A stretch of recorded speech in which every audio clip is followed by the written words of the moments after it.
Welcome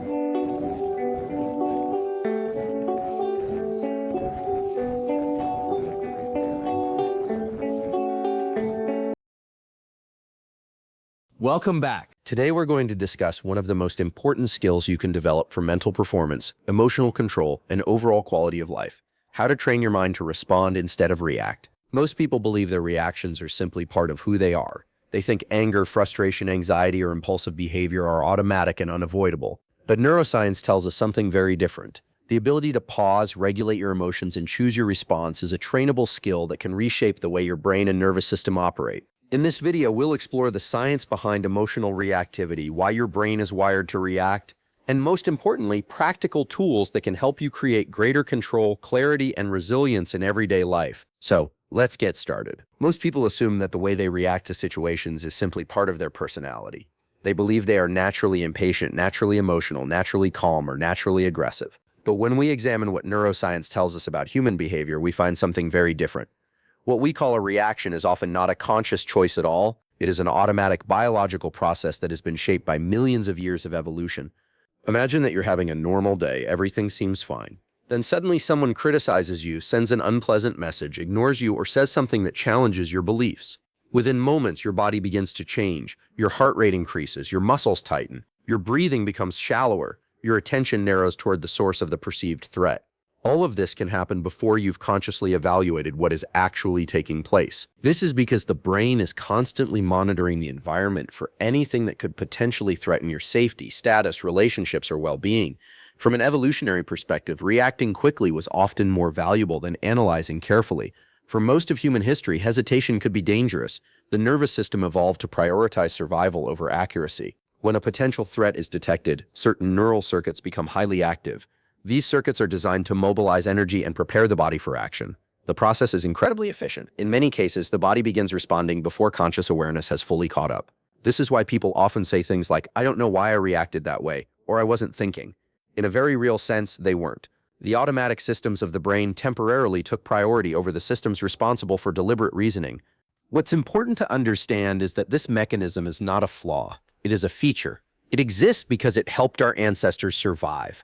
The challenge is that the modern world presents a very different set of threats than the world our nervous system evolved in. Today, most people are not running from predators or facing immediate physical danger. Instead, they are dealing with deadlines, social pressure, criticism, uncertainty, financial stress, and relationship challenges. Yet the brain often responds to these experiences using many of the same biological pathways that were originally designed for physical survival. As a result, a disagreement during a conversation can trigger a physiological response that feels remarkably similar to facing a genuine threat. A negative comment online can produce measurable stress. An unexpected setback can activate emotional states that feel overwhelming. The nervous system doesn't always distinguish perfectly between physical danger and psychological discomfort. This is where understanding the difference between reacting and responding becomes incredibly valuable. A reaction is fast, automatic, and often emotionally driven. It emerges from deeply ingrained neural patterns that have been reinforced over time. The more frequently a person reacts in a certain way, the stronger those patterns become. Every repetition strengthens the underlying circuitry, making future reactions more likely. But the brain possesses an extraordinary capability known as neuroplasticity. Neuroplasticity refers to the brain's ability to change itself through experience. Neural connections can strengthen, weaken, and reorganize throughout life. This means that even though reactions may feel automatic, they are not permanent. A response is different from a reaction because it involves higher-order processing. Instead of allowing automatic emotional impulses to dictate behavior, the brain recruits networks involved in planning, judgment, self-awareness, and decision-making. These systems allow an individual to evaluate a situation before acting. What makes this fascinating is that the ability to respond is not something people either have or don't have. It is a trainable skill.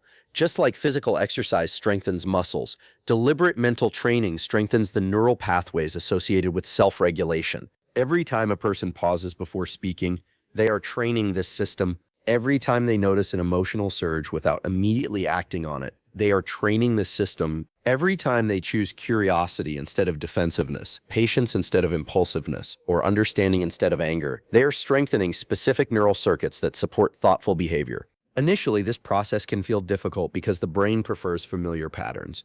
Automatic reactions require very little energy. Conscious responses require effort, they require attention, they require awareness.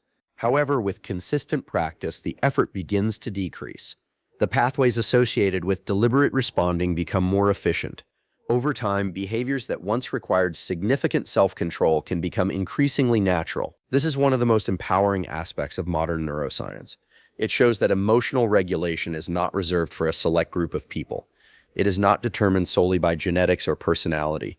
It is a skill that can be developed through repeated practice. The person who remains calm under pressure was not necessarily born that way. More often, they have trained their nervous system to create space between stimulus and action. They have learned to recognize emotional signals without becoming controlled by them. They have conditioned themselves to engage the thinking parts of the brain before allowing behavior to unfold. And perhaps the most important realization is this: every moment of challenge presents an opportunity to strengthen that ability. Every frustration, every disagreement, every stressful situation becomes a form of training. The question is not whether emotions will arise, they will. The question is whether those emotions will dictate your behavior or simply provide information that you can use wisely. One of the most important discoveries in psychology and neuroscience is that human behavior is often determined not by the event itself, but by the brief space that exists between the event and our response to it. Most people move through life so quickly that they never notice this space. Something happens and they immediately react. A message arrives and they instantly feel offended. A driver cuts them off and anger appears within seconds. A disagreement begins and the body shifts into defense mode before the mind has fully processed the situation. The remarkable thing is that this process feels inevitable. It feels as if the external event caused the reaction directly. But in reality, there is a tiny window, sometimes only a few seconds long, where the brain has the opportunity to choose a different path. That window is where emotional intelligence, self-control, and resilience are built. When a stimulus reaches the nervous system, the brain rapidly evaluates whether it represents something beneficial, neutral, or threatening. If it appears threatening, the body prepares for action. Heart rate can increase, breathing can change, muscles can tighten, attention narrows. This is an efficient survival mechanism. The problem is that modern life constantly presents situations that feel threatening even when they are not physically dangerous. A critical email, an unexpected bill, a negative comment, social rejection, uncertainty about the future, all of these can trigger physiological reactions. The nervous system is attempting to protect you, but it is often responding to psychological discomfort as if it were immediate danger. The key skill is not eliminating these reactions. The key skill is creating enough time for the thinking parts of the brain to engage before behavior occurs. Imagine two people receiving the same criticism. The first person reacts immediately. They become defensive, interrupt, argue, and escalate the situation. The second person pauses. They notice the emotional surge, take a breath, and ask themselves a simple question: what is actually happening here? The external event is identical, but the outcome becomes completely different because one person created space between stimulus and response. This space is not mystical. It is biological. It represents the transition from automatic emotional processing to deliberate cognitive processing. When we slow down even briefly, we allow neural systems involved in reasoning, planning, and self-awareness to participate in the decision. One of the fastest ways to create this space is through the body. Most people try to control their emotions using thoughts alone, but emotions are deeply connected to physiological state. If your breathing becomes rapid and shallow, the brain receives signals associated with stress and urgency. If you intentionally slow your breathing, especially the exhale, you send signals that help shift the nervous system toward a calmer state. This is why a simple pause can be so powerful. The pause is not weakness. It is not avoidance. It is a deliberate interruption of automatic behavior. It gives the brain time to update its interpretation of the situation. Another useful strategy is attentional control. When people become emotionally triggered, attention tends to lock onto the source of the discomfort. They replay the comment, the mistake, or the threat repeatedly. The brain essentially amplifies the emotional response by continuously feeding it attention. If instead a person broadens their awareness, feeling their feet on the ground, noticing their breathing, observing the environment, they reduce the intensity of the emotional loop.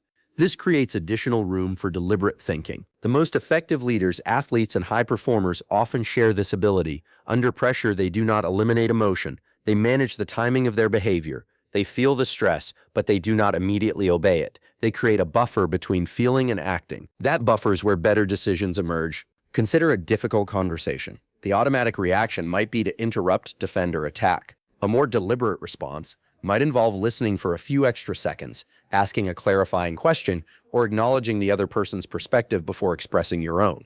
These small changes can completely alter the trajectory of a relationship. The same principle applies to fear and anxiety. When uncertainty appears, the brain often wants immediate resolution. It seeks reassurance, avoidance, or escape. But many important goals require tolerating uncertainty for a period of time. The ability to remain present without rushing into impulsive action is a major predictor of long-term success. What makes this especially important is that the gap between stimulus and response can be trained. Every time you pause before reacting, you strengthen neural pathways associated with self-regulation. Every time you choose observation over impulse, you make future self-control slightly easier.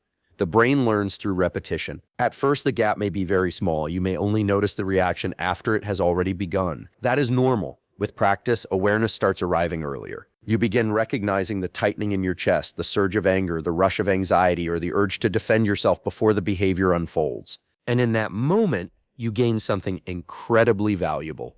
Choice. Not the choice to never feel emotion, but the choice to decide what happens next. That choice is where maturity develops. It is where relationships improve.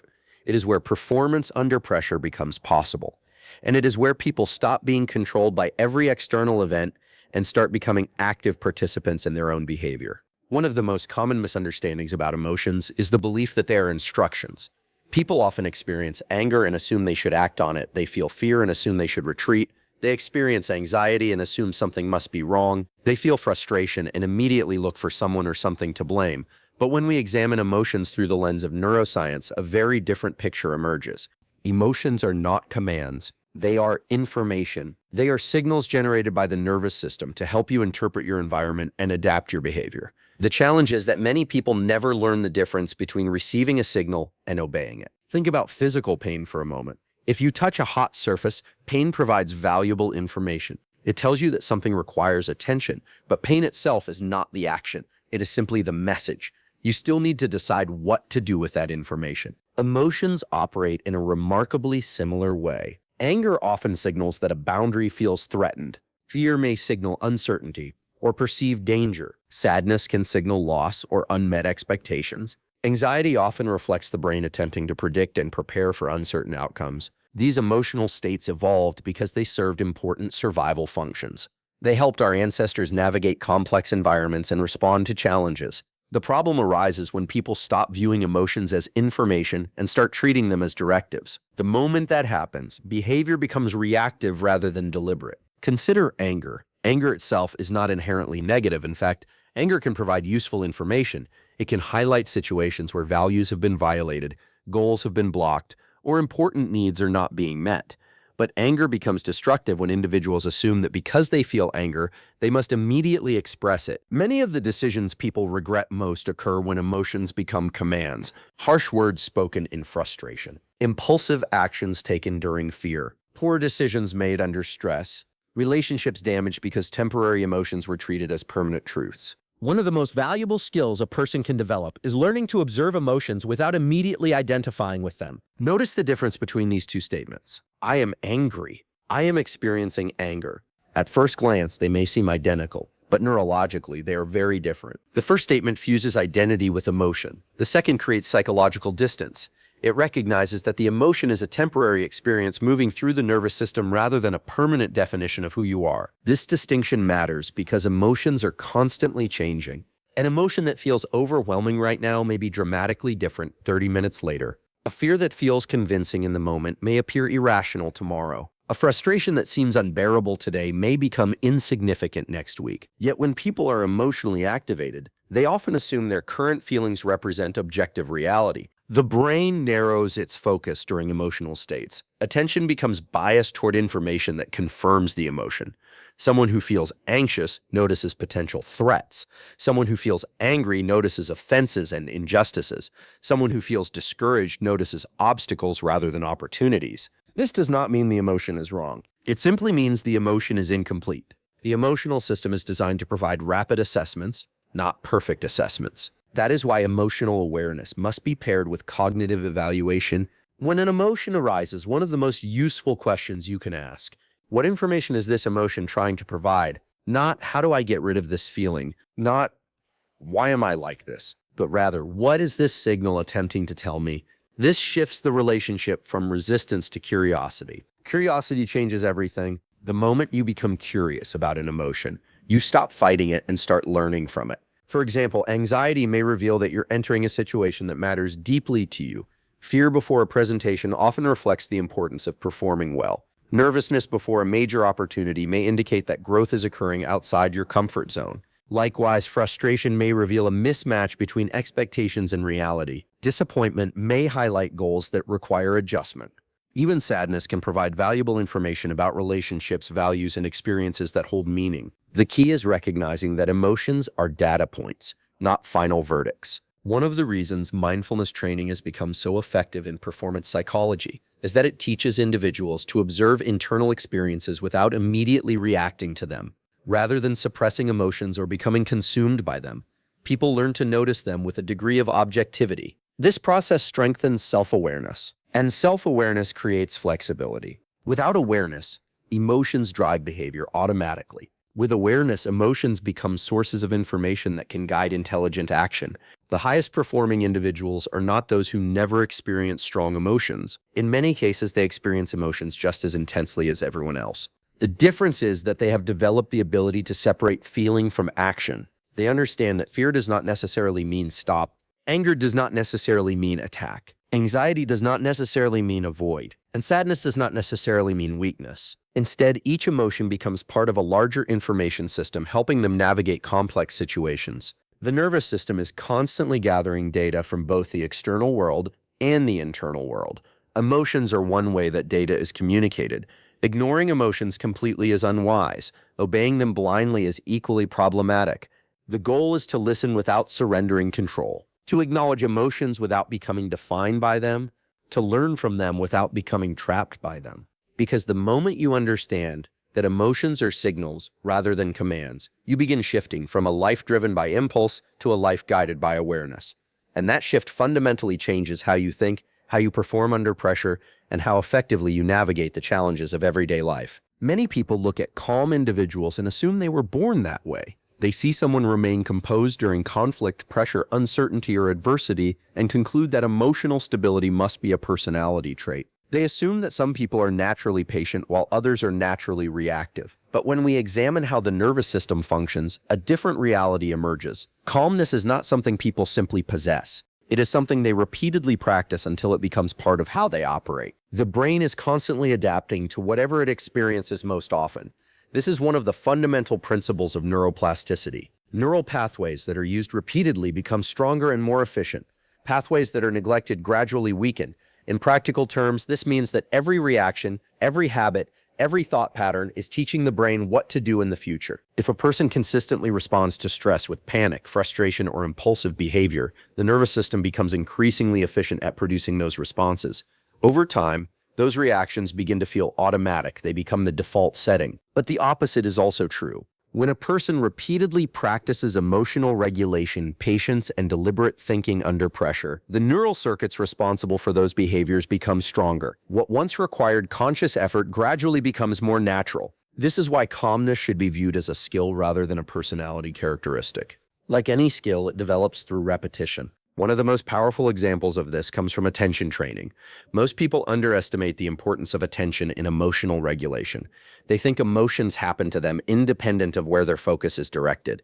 In reality, attention and emotion are deeply connected. Whatever receives sustained attention tends to grow in significance. If a person repeatedly focuses on threats, problems, and worst-case scenarios, the brain interprets those things as increasingly important. Stress intensifies, anxiety expands, emotional reactivity increases. Conversely, when individuals learn to direct attention intentionally, they gain greater influence over their internal state. This doesn't mean ignoring problems or pretending everything is fine. It means developing the ability to decide where mental resources are allocated rather than allowing attention to be captured automatically by every emotional trigger. Meditative practices provide an excellent example of this process. At their core, many forms of mindfulness involve repeatedly bringing attention back to a chosen point of focus, such as the breath, bodily sensations, or environmental sounds. What appears simple on the surface is actually profound neurological training. Every time attention wanders and is brought back intentionally, specific neural networks involved in self-regulation become active. Over weeks and months of practice, these networks become stronger and more efficient. As a result, individuals often become better at noticing emotional reactions before those reactions fully take control. They become aware sooner. They recover faster. They gain more flexibility in how they respond. Another important factor involves breathing. Breathing occupies a unique position within the nervous system because it operates both automatically and voluntarily. Most physiological processes occur outside conscious control. Heart rate, hormone release, digestion, and countless other functions happen automatically. Breathing is different. You can allow it to operate automatically, or you can consciously alter it. This creates a direct pathway for influencing physiological state. When people become stressed, breathing often becomes rapid and shallow. The brain interprets these breathing patterns as signals associated with danger or urgency. This can amplify emotional activation by intentionally slowing the breath and extending exhalation. Individuals can influence autonomic nervous system activity in ways that promote greater calm and stability. The significance of this cannot be overstated. A few controlled breaths can change the information being sent from the body to the brain. And when the brain receives signals associated with safety rather than threat, decision-making improves, clarity improves, emotional control improves.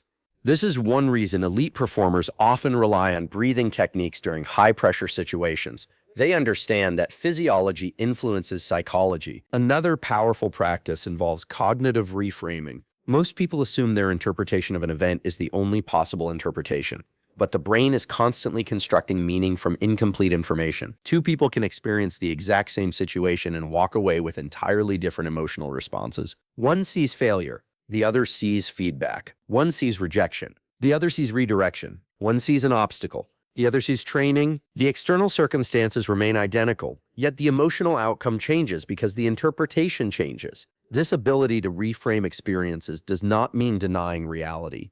It means recognizing that multiple perspectives often exist and that the perspective chosen can dramatically influence emotional state. Over time, individuals who practice reframing become more resilient because they stop viewing challenges as evidence of inadequacy and start viewing them as opportunities for adaptation. The cumulative effect of these practices is profound. Small moments of regulation repeated consistently create lasting changes within the nervous system. A person does not become calm because they read about calmness.